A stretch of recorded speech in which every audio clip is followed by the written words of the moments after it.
how to do it. You may be very nervous. Me too. I haven't uploaded any of them so far. Hey, what are you guys talking about? Joyce is complaining about the e-portfolio. Did you finish it?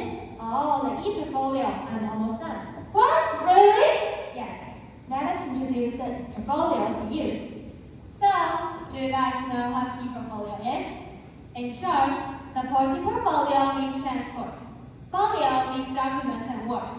And E is the abbreviation of electronics. E-portfolio is also known as online portfolio and digital portfolio. Would you like to know more? Now, let us move on to our presentation.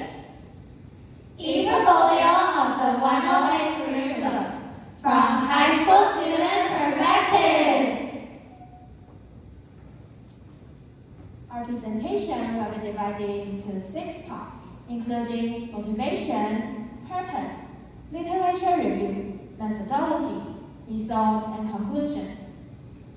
Let's look at what we want to conduct this study first. As the first batch of students of 108 curriculum, we don't have previous examples and experience as references, which result in many problems. Most of us feel confused about how it operates. That's the reason why we want to discuss it in these. To solve our problems, there are 5 purposes that we want to achieve.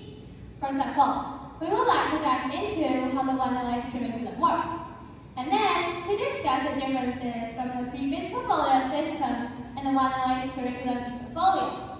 Third, we would like to analyze the disputes the new curriculum brings.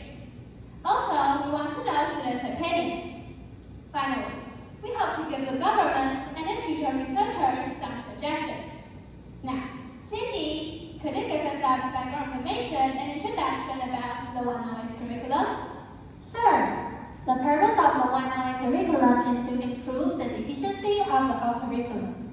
According to the Ministry of Education, achieving every child's potential, nurturing by nature, and lifelong learning are the vision of the 108 curriculum. The courses are based on the concept of spontaneity, and students are expected to take the initiative to learn and to reflect. To help enhance students' independence and career development, the new e-portfolio system is born. The new e-portfolio system is quite different from the old one. We compare the old and new one from 3 aspects: quantity, format, and time. First of all, quantities. There is no limit in the old ones. But for the 108 e-portfolio, every semester, students have to upload 6 learning outcomes and 10 diverse performances. Then, regarding to the format, there is no unified standard to the previous portfolio. The professor can decide what the content they want to see. However, in the 108 curriculum, students can decide which academic result they want to upload, and those materials must be verified by teacher. The last difference is time. Before, students had to prepare their document after the GSAT in a rush. However, 108 curriculum regulates that students can prepare their academic result from their freshman year and uploading every semester. After talking about the difference, next, I would like to turn to the dispute of the e-portfolio.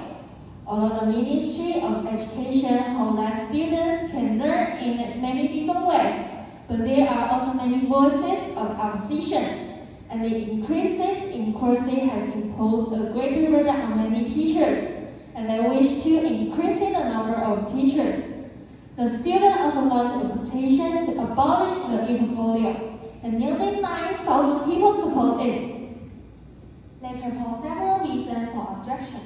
For example, students can handle the study and doing the e-portfolio at the same time, which leads to greater pressure.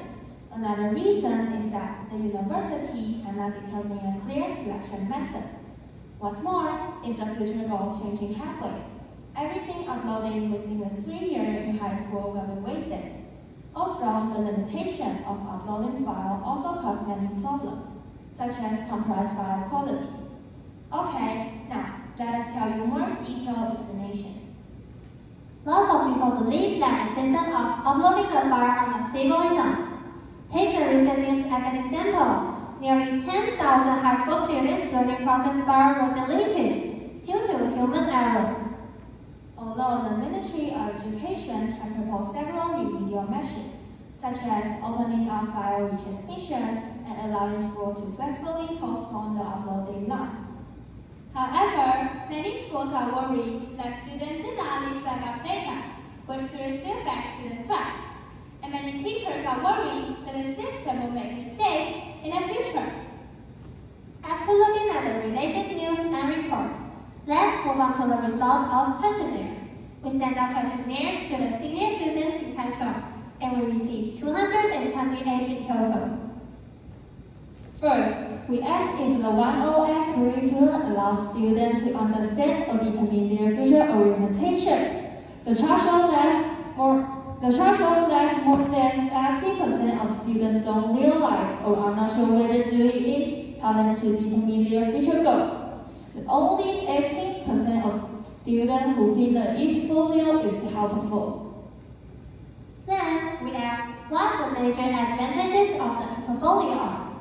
45% of students think that universities can choose students based on not only test scores, but also other aspects, and e-portfolio is one of the most important references. And 42% of them think that universities can understand students more according to the 3-year learning process. Next, another 40% think that uploading learning process regularly, and it's more convenient for students to review their performance in previous years. Third, we asked the participants that when they uploaded the file, what are the difficulties they faced? There are 3 points that make students think that the e-portfolio is not so useful. And we also offer them multiple choices. 70% of students who think there is not enough time to get their performance result ready. 65% of students who think there are too many restrictions and rules. And nearly half of students think that the system is complex. Our fourth question is, what are the disadvantages of the e-portfolio? And we offer them multiple choices. Through our investigation, nearly 80% of the students think that if the future goal changes halfway, it will cause 2 years of results to be wasted. What's more, 60% of the students think that they have a hard time dealing with schoolwork and the e-portfolio at the same time. Most importantly, some of the colleges haven't set a clear selection method yet. Finally, we asked a question about whether they want to abolish the e-portfolio or not. Over 60% of students hope to abolish it. 27% of them didn't have any suggestion, and only 10% of them support it. After analyzing the questionnaire and reviewing the past literature, we come to the following conclusion. First of all, our study has proved that most students are still confused about the e-portfolio, and there is many unknown variables in it. Thus, further detail needs to be laid out. Moreover, students think that the disadvantage of the e-portfolio outweigh an advantage. Among the problems that students encounter, the most serious ones are tight schedule and file size limit. Another conclusion is that most students want to abolish the e-portfolio. However, it is already a confirmed policy, so that students have no choice but to follow it.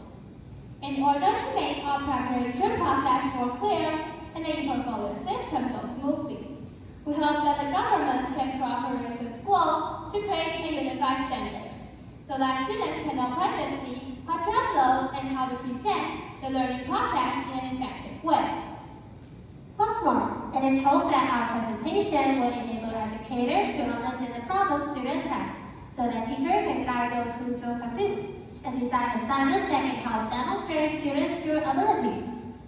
Hey, you know what? I mean, this study really solves my confusions. That's just what I'm thinking. Now, I totally understand. Thanks a lot. No problem. We hope that through our study, more students can know what e-portfolio is. So, this is the end of our presentation. Thanks for